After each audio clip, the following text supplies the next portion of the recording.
Everybody, welcome back. This is Alicia again, and my daughter Sophia. You know her from the Poppy video.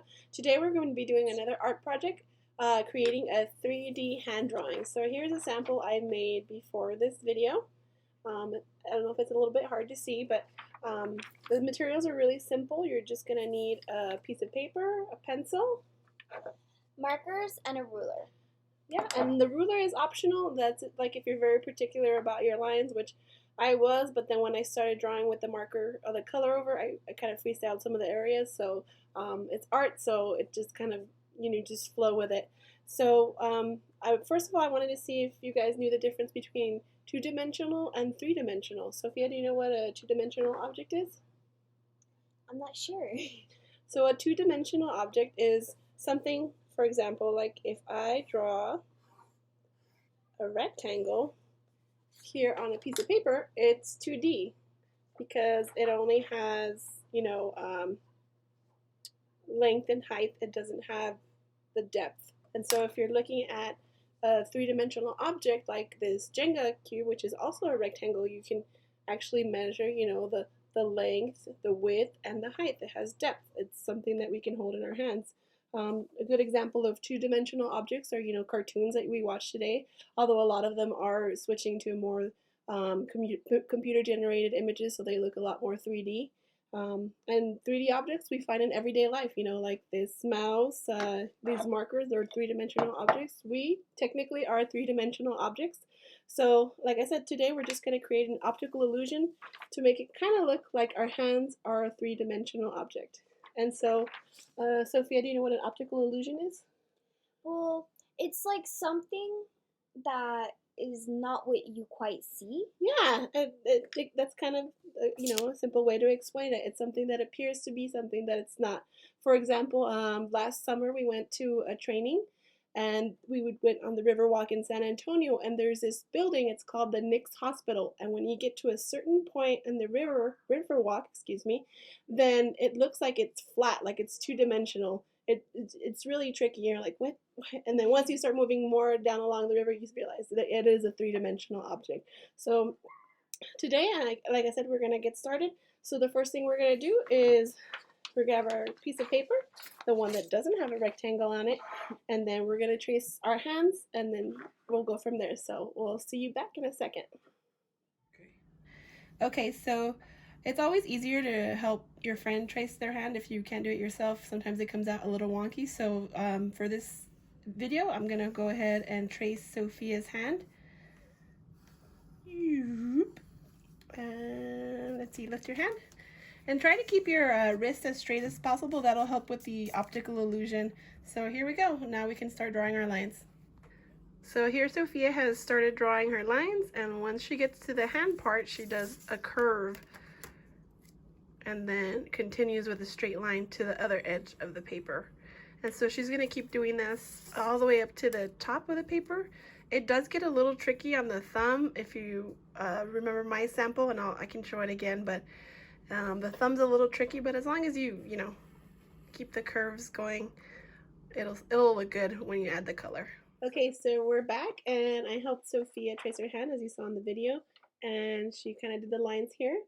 As I mentioned, it's not going to be perfect. Don't worry about, doing it perfect. Once you add the colors, it will look nice, I promise.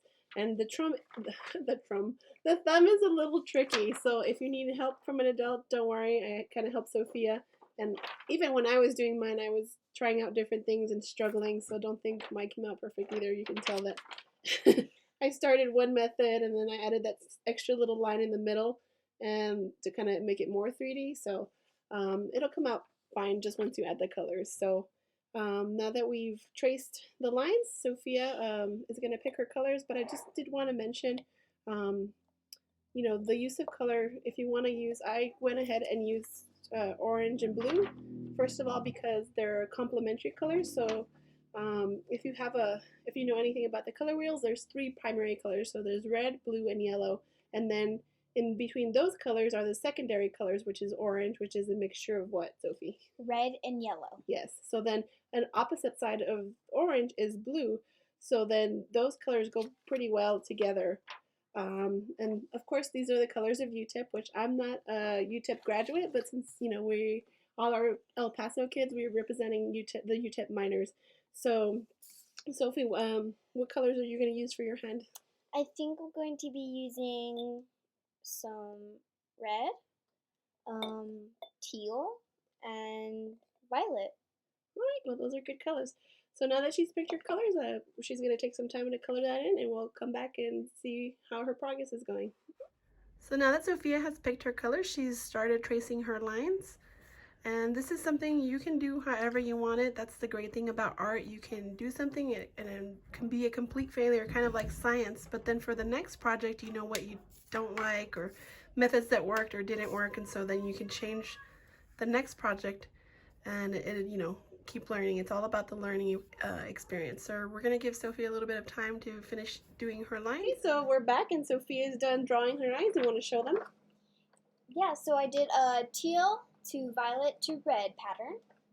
Yeah, so you can use 2 colors like I did. You can use 3 colors like she did. I want to challenge some of you to do 5 or 6 colors and let's see how it looks. She also started tracing the outline with gray. You don't have to do this. You can let the color, the lines that you create do the work itself, but you can do this and then you can create a shadow either on the left or right. Think about where your light source is from, and so if it's your light source is here on the right, then your shadows would be on the left. So she traced it here and then she's going to draw a deeper shadow on the left side of each hand. On the one that I did, my light source was coming from the right, and so the shadow's a little bit more to the right of the fingers in the hand. So like I said, you can do whatever colors you want, and we want to see your drawing, so she's going to keep working on that, and we're just going to let you do your project and share them below in the comments or send them to the 21st cclc@bgcelpaso.org email. We want to keep seeing your work and seeing you participate and share any ideas that you would like us to kind of explore.